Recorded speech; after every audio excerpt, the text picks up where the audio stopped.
Hey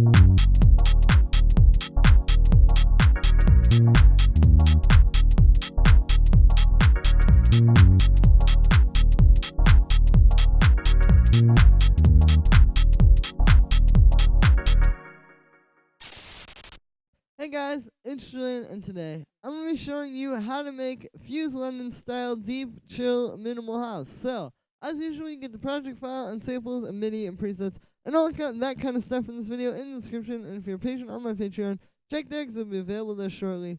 And yeah, let's get started. So, this is a little weird in the intro. We're at 126 BPM, and the first sound we have here is the bass, which sounds like this.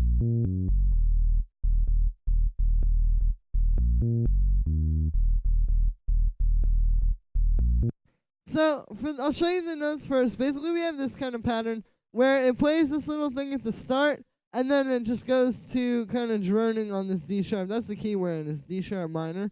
It's just kind of droning on that D sharp in the second half. So yeah, that's kind of like the idea here is like, you know, you want to play around with different rhythms and stuff, because the truth is like the bass lines in the style are pretty simple. They mostly are kind of like this, you know, just sort of some simple sort of deviation from the root note, and then mostly kind of focusing on the root note. So, you know, kind of playing around with different rhythms, having like that super straight 8th note rhythm there, and then the really bouncy 16th notes in the second half. It's kind of like a nice way to play around with it.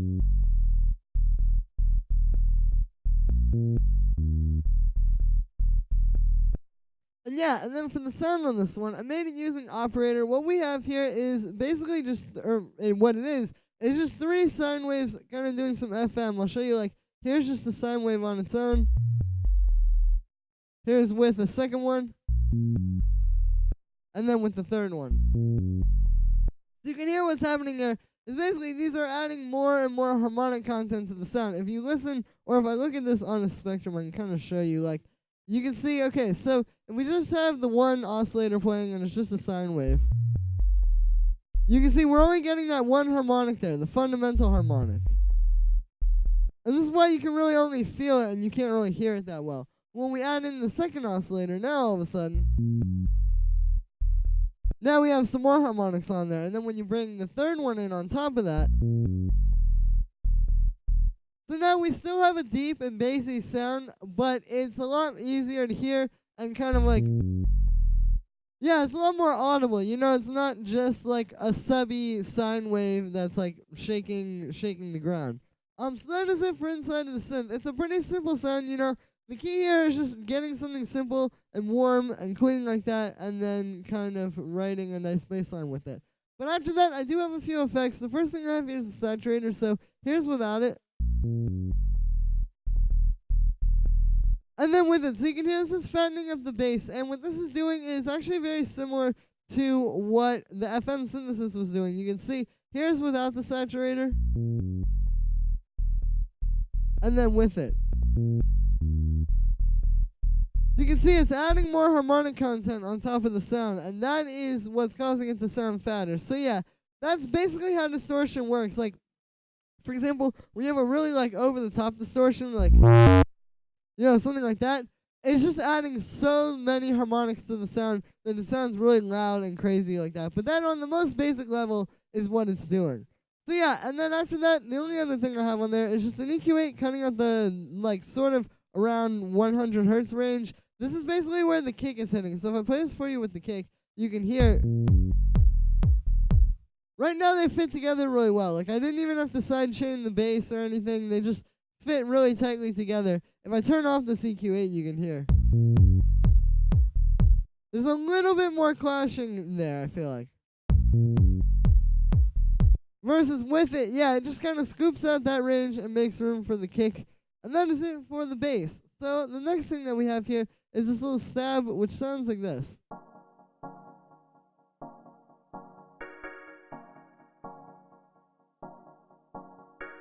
This is just a little chord stab that I made. Basically, here's the MIDI. You can see it's just playing in these D sharp minor 7 chords. Because again, we're in D sharp minor, so yeah, pretty simple stuff. Pretty standard D sharp minor 7. And then up here, it's the same chord, just an octave up. So this was just meant to be kind of sparse. And just adding some more swing to the groove and making it a little bit bouncier. But yeah, it's not that complicated with the chords. With this style, you definitely want to go with these more like sort of jazzy style of chords like you would hear in more old school 90s house. So that was kind of the idea there, was to have this kind of a chord. And then you just have it like super stabby, super fast. You can see we've got a bunch of swing on here. And yeah, and then for the sound on this one, I made it using operator. And this one's kind of similar actually to the bass sound, where it's just kind of like some FM sine wave stuff. Here's just a sine wave. And then with the second oscillator. Yeah, you can see I've got kind of a cool technique here where I have the second oscillator down an octave, even though it's doing FM. So typically, you would have it up an octave. Or something like that, but I kind of like putting it down. I feel like it has a cool effect. And yeah, after that, we just have a bit of chorus. So this already has like a very sort of organ type of sound. Like it kind of sounds like an old school sort of organ sound like you would hear in like the Korg M1 or something like that. But adding this chorus, I feel like really takes it over the edge. Here's without it.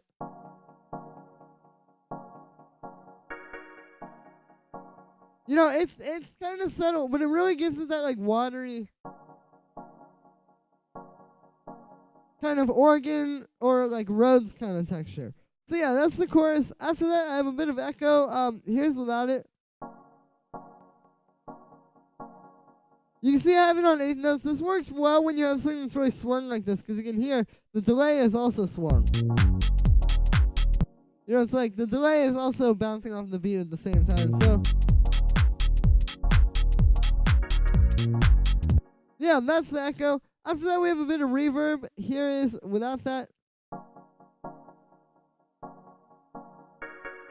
And then with the, so you can hear, it's actually pretty subtle, but it's adding a little bit more space to the sound. And yeah, that is it for the stab. The next thing that we have here is this little drone chord, which sounds like this.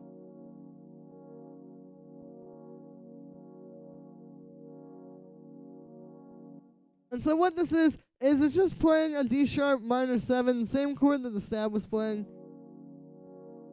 And this is just kind of ringing out the whole time in the background. So this is something that's done a lot in minimal house, and especially in this style. It works really well because without this, you kind of just have like the bass line and the stab. But when you have this, you kind of have a little bit more going on musically, and it's not just like the most basic things, but it's kind of filled out a little bit more. So the way that I made the sound on this one is just like the other two synths, using some FM. So FM and sine, like doing FM with sine waves is a really good way to make the sounds for this style, as you can see. But yeah, what we got going on here, as you can see, just 3 sine waves, pretty simple stuff. Now the catch with this one is I have a little bit of detune in here. So you can hear that movement. If I turn down the fine tune of that second oscillator. So yeah, that's what's causing that. So that's definitely a good technique with FM, the detuned FM oscillators can sound really good, especially like with long pad sounds like this. So then after that, I have an LFO actually on the volume of oscillator B. So it's kind of just making it louder and quieter. You can hear this is subtle, but it just gives the whole thing a little bit more movement, and it keeps it from just being like, just one thing the whole time through. It kind of, again, gives it some movement and makes it so it's constantly changing. And after that, we have a little bit of reverb. So here's without it. And then with it, as you can imagine, for any kind of like ambient drone like this, you want to have some reverb to give it some space, so that's what that's doing there. After that, we have an EQ8 cutting out the low end. Here's without it. And then with it, this actually makes a pretty big difference because there was a lot of low end in there, and you can hear if I turn it off, it's clashing with the bass a little.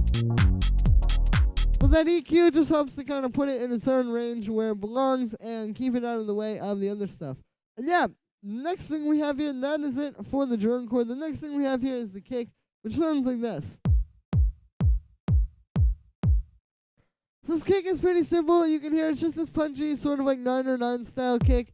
That's the type of kick you want for this type of track, just, anything that I guess would work for like minimal house, but very like quick and punchy like this.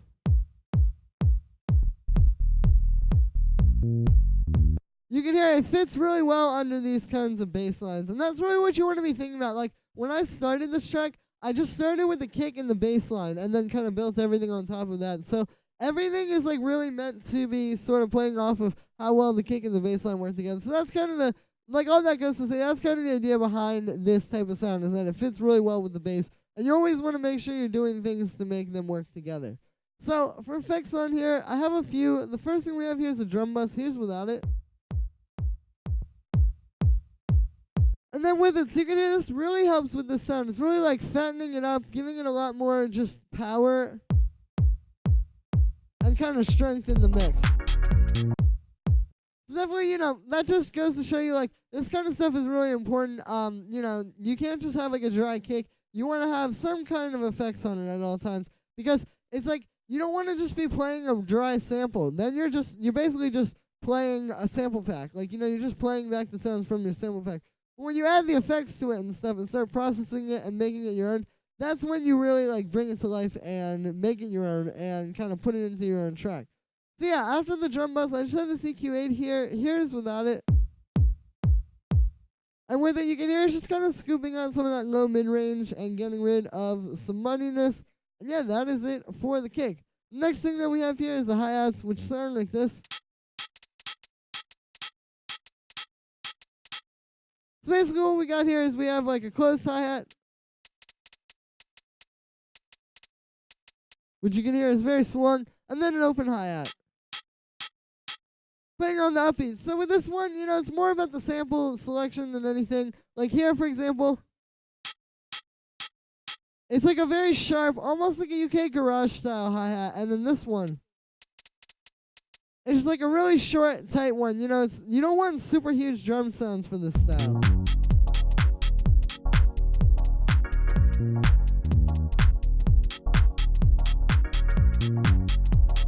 You just want something kind of like short and tight and punchy like this that fits really well into the groove. So the last sound that we have here is the clap, which sounds like this. This one again is more about like the type of sound, like you can hear. We should have this really short and tight clap. I pitched it up a little bit because that would be the original pitch. And yeah, so this is really the style of clap you want for this style. Again, just something very tight, minimal house sounding, like not too huge, but still powerful enough to cut through the mix. And yeah, so that is all that I have to show you, and I believe that is going to be it for this one, guys. So thank you very much. As always, make sure to like this video as well as subscribe, and let me know what you think of this video in the comments. Once again, you can get the project file and samples and MIDI and presets from this video in the description, and if you're a patron on my Patreon, check there because it will be available there shortly. And yeah, thank you very much, everybody, and I will see you tomorrow with another video.